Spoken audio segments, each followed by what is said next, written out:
আজকের গল্প চিন্তাই চিতার কারণ। এই গল্পটা ধনরাজপুরের এক মুদি ব্যবসায়ী মোটু তার স্ত্রী সরিতাকে নিয়ে থাকত। সে খুব খুশি ছিল, কারণ সে কয়েকদিনের মধ্যেই বাবা হবে। মোটু সারাদিন তার মুদির দোকানে বসে থাকত, আর সন্ধ্যায় বাড়িতে এসে তার স্ত্রীকে বাড়ির কাজে সাহায্য করত। সে খুব হাসি খুশি মানুষ ছিল। স্ত্রীকে নিয়ে সে সুখে সংসার করছিল। আরে আরে, এখন আর ভারী ওজনের কাজ করো না, আমায় দাও, আমি রেখে দিচ্ছি। তুমি একটু বিশ্রাম করো, কাজের কথা চিন্তা করো না। সে তার স্ত্রীকে খুব যত্ন করত। কিছুদিন কেটে যায় এবং মোটুর ঘরে একটা মেয়ে হয়। এখন মোটু ও তার স্ত্রী খুব সুখে থাকতে শুরু করলো এবং তাদের মেয়ের নাম রাখলো আস্থা। মাত্র কয়েকটা দিন কেটেছে, আর এখন ধীরে ধীরে মোটু তার মেয়ের ভবিষ্যৎ নিয়ে চিন্তা করতে শুরু করেছে। মোটু সারা দিন চিন্তায় ডুবে থাকে। তার অবস্থা দেখে তার স্ত্রী বলল, আমি অনেক দিন ধরে লক্ষ্য করছি তুমি সব সময় মন খারাপ করে থাকতে শুরু করেছো। কোনো সমস্যা হলে আমাকে বলো। আমি তোমার কাছে কি লুকোবো? আমি এখানে দিন রাত দুশ্চিন্তায় আছি। এখন কিছুদিনের মধ্যেই আস্থা স্কুলে যাওয়া শুরু করবে। তার স্কুলের খরচ, তারপর তার কলেজের খরচ, তারপর তার বিয়ের খরচ। আমি কিভাবে এইসব খরচ মেটাতে পারবো? সারাটা দিন এসব নিয়ে ভাবতে ভাবতে কাটিয়ে দিই, কোনো সমাধান পাচ্ছি না। তুমিও কি চিন্তা নিয়ে বসে আছো? আরে সময় এলে সব হিসেব হয়ে যাবে। তুমি এখন থেকে কেন এত চিন্তা করছো? সরিতা মোটুকে অনেক বোঝানোর চেষ্টা করলো, কিন্তু মোটু কিছুতেই তার কথা শুনল না। সে এখন দিন রাত দুশ্চিন্তায় থাকে, আর কোনো কারণ ছাড়াই সরিতার ওপর রাগ করে। একদিন মোটু যখন দুপুরের খাবার খেতে তার বাড়িতে এলো, দেখলো সরিতা মন খারাপ করে বসে কাঁদছে। আহা, কি হয়েছে? কাঁদছো কেন? আজকে সকালে একজন জ্যোতিষী এসেছিলেন। আমি তাকে আমার হাত দেখালাম এবং তিনি বললেন যে আমি আরো 50 বছর বাঁচব। এটা তো ভালো কথা না, কেঁদে তোমার তো খুশি হওয়া উচিত। ছাই ভালো কথা, আমার কথাটা একবার বোঝার চেষ্টা করো। আমাকে প্রতিদিন 10 কলসি জল ভরতে হয়, মানে 1 মাসে 300 কলসি, আর 50 বছরে 1,80,000 কলসি। শুধু তাই নয়, আমি প্রতিদিন 5 কেজি আটা পিষি, 1 মাসে 1.5 কেজি, আর 50 বছরে আমাকে 90,000 কেজি আটা পিষতে হবে। এমন অনেক কাজ আছে যা আমাকে প্রতিদিন করতে হয়। এখন আমি কেমন করে সেসব কাজ করব, সে নিয়ে খুব চিন্তা। আরে, তোমার শরীরটা ঠিক আছে তো? আমি একদম ভালো আছি।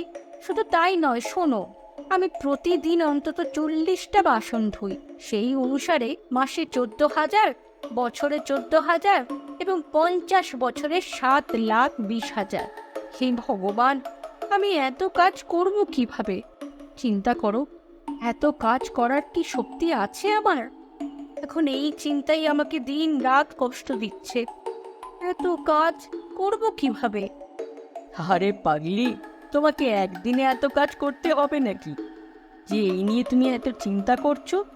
তুমি যদি প্রতিদিন যতটা কাজ করছো ততটুকুই করতে থাকো, তাহলে সময়ের সাথে সাথে সব কাজ নিজে নিজেই হয়ে যাবে। তুমি বিনা কারণে চিন্তা করছো। মোটুর কাছ থেকে এই কথা শুনে সরিতা এবার উপযুক্ত সুযোগ পেল এবং সে বলতে লাগলো, তোমার জন্য একই কথা। তুমি আস্থার লেখাপড়া, বিয়ে নিয়ে এত চিন্তিত কেন? ভবিষ্যৎ নিয়ে দুশ্চিন্তা করছো কেন? সময় এলে সব কিছু আপনা আপনি হয়ে যাবে। যখন আমাদের টাকার অভাব নেই, তাহলে দুশ্চিন্তা করছো কেন? একজন বুদ্ধিমান সেই যে নিজের ভবিষ্যৎ নিয়ে দুশ্চিন্তা না করে তার বর্তমানকে নিয়ে ব্যস্ত থাকে।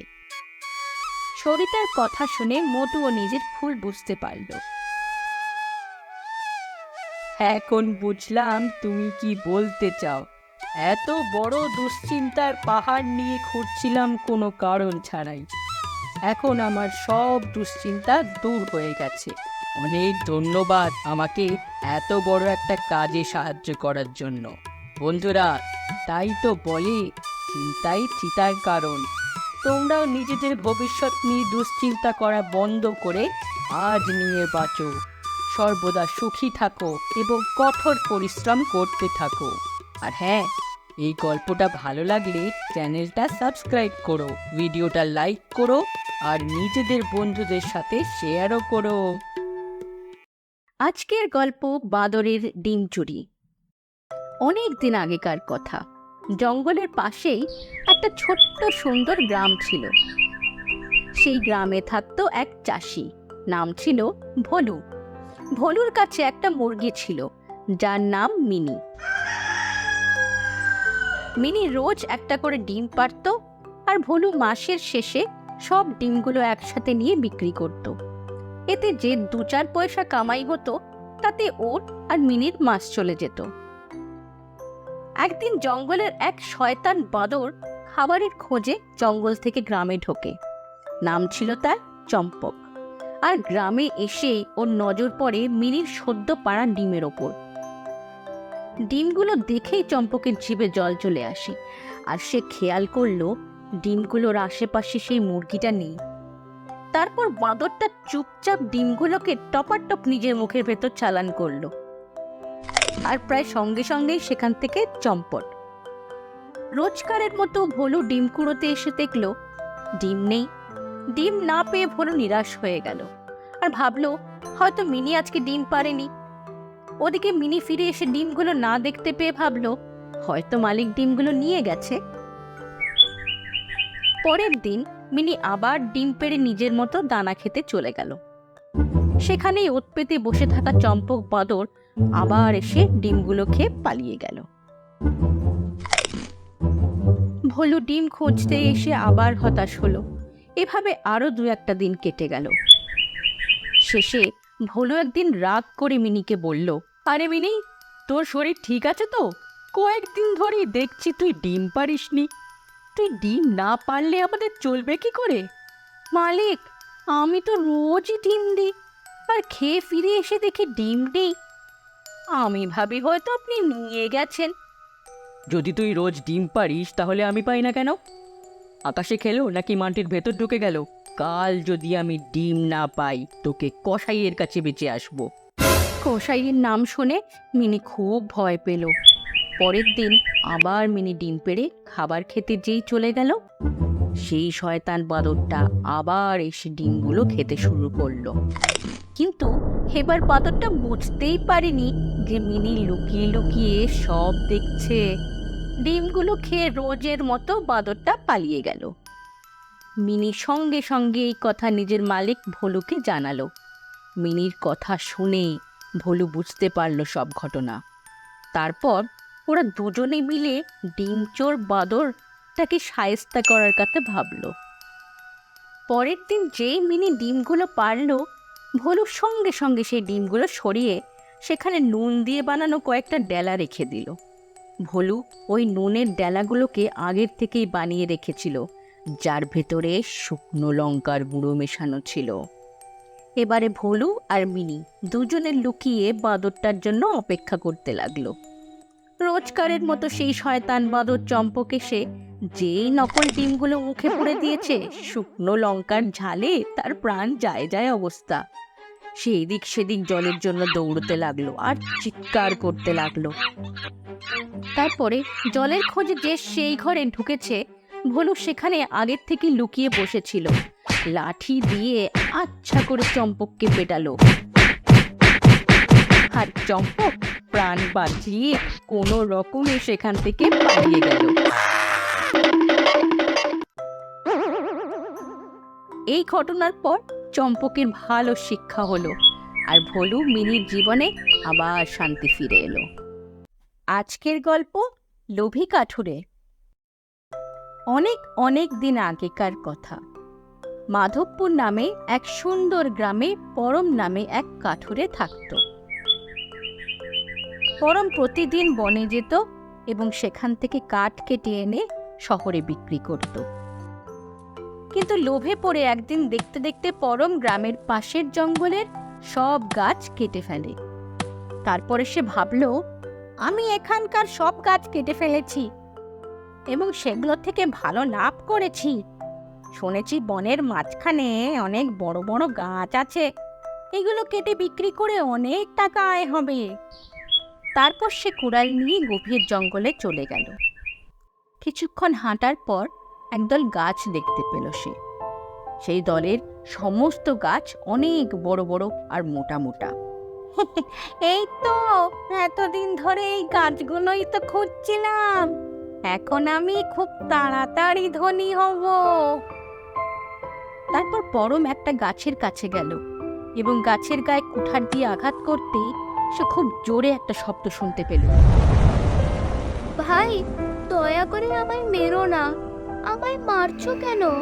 আমি তোমার কি ক্ষতি করেছি? আমাদেরও তো ব্যথা লাগে। আচমকা শব্দে সে ভয় পেয়ে গেল। পরম দেখল যে গাছটা মিটমিট করে তাকিয়ে আছে আর কথা বলছে। সে বলতে লাগলো, আরে বাহ, এই প্রথম দেখলাম একটা গাছের ব্যথা লাগে আর কথাও বলছে। আর এই গাছটা বিক্রি করে তো আমি অনেক টাকা পাবো। এবং সে আবার গাছটা কাটতে লাগলো। গাছটা বলল, হে বনদেব, আমায় রক্ষা করো। এই মানুষটা আমাকে মেরেই ফেলবে। তারপর হঠাৎ প্রবল বিদ্যুতের ঝলকানি হলো এবং বনদেবতা উপস্থিত হয়ে পড়লেন। ওরে মানব, তুই এত লোভী আর স্বার্থপর হয়ে গেছিস। এভাবেই যদি গাছ কাটতে থাকিস তাহলে শ্বাস নেওয়ার জন্য বিশুদ্ধ বাতাস আর সুস্বাদু ফল কোথা থেকে পাবি? তুই কি বুঝতে পারিস যে এভাবেই তুই তোর পরের প্রজন্মের ক্ষতি করছিস? পৃথিবীতে গাছ না থাকলে মানুষ বাঁচবে কি করে? বনদেবতার কথা শুনে পরম তার ভুল বুঝতে পারে এবং হাত জোর করে প্রণাম করল। আমায় ক্ষমা করুন, আমি ভুল বুঝতে পেরেছি। কিন্তু আমি কি করব? কাঠ বিক্রি করাই তো আমার একমাত্র উপার্জন। আপনি বলুন, আমি গাছ না কাটলে টাকা কোথায় পাবো? না খেতে পেয়ে মরে যাব। তারপর বনদেবতা গাছের ফলগুলোকে টাকা বানিয়ে দিল। এত টাকা দেখে পরম খুশি হয়ে বলল, আপনাকে অনেক অনেক ধন্যবাদ ঈশ্বর। আজ থেকে আমি প্রকৃতির কোনো ক্ষতি করব না।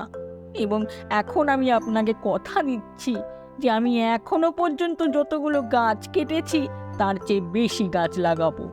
তারপর তার প্রতিশ্রুতি অনুসারে পরম অনেক গাছ লাগিয়ে তাদের যত্ন নিতে শুরু করলো এবং শেষে বলল, বন্ধুরা, আমি বুঝতে পেরেছি গাছ না থাকলে আমাদের কি ক্ষতি হবে।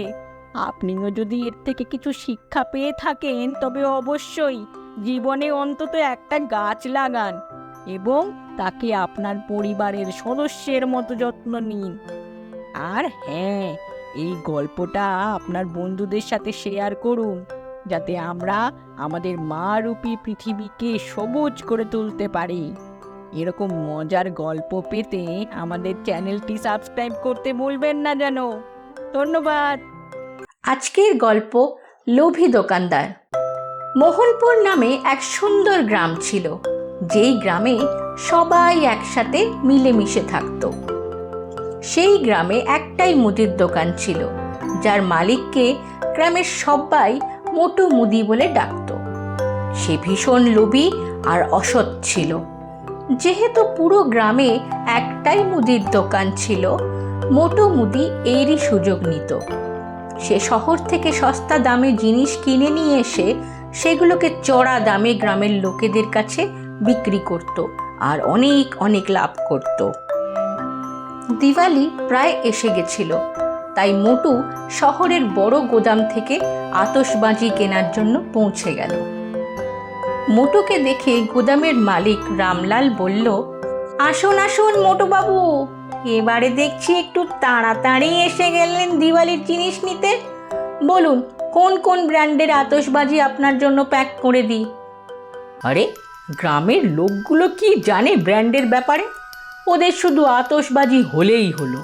ওদেরকে যদি ব্র্যান্ডের জিনিস বিক্রি করি তাহলে আমার এই মোটা পেটটা ভরবে কেমন করে? তুমি আমায় গত বছরের ওই আতশবাজিগুলো দেখাও, যেগুলো এখন আর কেউ তোমার থেকে কিনছে না। এমনিতেও তুমি সেগুলো ফেলেই দেবে। তার চেয়ে বরং আমায় দিয়ে দাও, তার বদলে আমি তোমায় কিছু টাকা দিয়ে দেব। এতে তোমারও ফায়দা হবে আর আমারও কাজ হয়ে যাবে। এই দিওয়ালিতে মোটা ইনকামও তো করতে হবে। তারপর মোটু সেই পুরনো আতশবাজিগুলো নিয়ে গ্রামে ফিরে এলো এবং গ্রামের বাচ্চাদের সেগুলো চড়া দামে বিক্রি করে দিল। দিওয়ালির দিন সরপঞ্চের ছেলেও মোটুর দোকান থেকে নিয়ে আসা আতশবাজি জ্বালানোর চেষ্টা করছিল, কিন্তু অনেক চেষ্টা করেও কোনো আতশবাজি ফাটল না। এই সব কিছু সরপঞ্চজি দূর থেকে দাঁড়িয়ে দেখছিলেন। তারপর নিরাশ হয়ে চিন্টু তার বাবার কাছে গিয়ে বলল, দেখো না বাবা, আমার একটাও আতশবাজি ফাটলো না। এর মধ্যে মোহনলালও সেখানে এসে সরপঞ্চজিকে বলল, আরে সরপঞ্চজি, কি ব্যাপার বলুন তো? গ্রামের সব ঠিক আছে তো? এবারে দিওয়ালির আতশবাজির কোনো আওয়াজই আসছে না, মনেই হচ্ছে না যে দিওয়ালি বানানো হচ্ছে গ্রামে। পরের দিন সকালবেলায় এক ব্যক্তি সরপঞ্চজির কাছে এসে বলল, সরপঞ্চজি, মোটু দোকানদারের বিরুদ্ধে আমার একটা নালিশ আছে। একে তো সে ভীষণ চড়া দামে আতশবাজি বিক্রি করছে, আর তা সত্ত্বেও একটাও আতশবাজি ফাটলো না, সবগুলোই বেকার বেরোলো।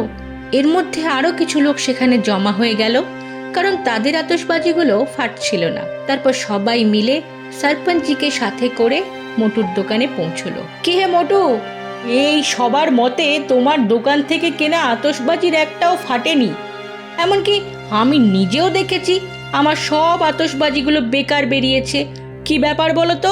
সরপঞ্চজি, এখন আমি আর আতশবাজি তো বাড়িতে বানাই না, এগুলো তো সব ওখান থেকেই এরকম এসেছে, এতে আমার কি করার উপায় আছে বলুন? ওখান থেকে মানে সেই শহরের রামলালজির গোদাম থেকে। দাঁড়াও, আমি এক্ষুনি জেনে নিচ্ছি ব্যাপারটা কি আসলে। রামলাল তো আমার বন্ধু। তারপর সরপঞ্চজি শহরের গোদামের মালিক রামলালকে ফোন করে বললেন, আরে রামলালজি, অন্তত আমাদের বন্ধুত্বের খেয়াল করতেন। আপনিও আমাদের গ্রামের মোটুকে এমন আতশবাজি দিয়েছেন, একটাও তো ফাটলো না। আরে সরপঞ্চজি, এতে আমার কোনো দোষ নেই। আমি তো আগেই মোটুকে বলেছিলাম যে পুরনো আতশবাজিগুলো নিয়ে যেও না, ওগুলো ফাটবে না। কিন্তু ও যে আমার কোনো কথাই শুনলো না, আর একদম জলের দামে সমস্ত আতশবাজিগুলো নিয়ে গেল। ও বলছিল যে এই দিওয়ালিতে ও নাকি মোটা টাকা কামাবে। সত্যিটা জানার পর সরপঞ্চজি ভীষণ রেগে গেলেন আর বললেন, আরে মোটু, তুই তো খুব চিটিংবাজ। একেই তো এত বেশি দাম, তার উপর সবগুলোই বেকার। তোর লোভের কোনো সীমা রইল না আর। তোর এই লোভ আজকে তোর দিওয়ালি মানাবে।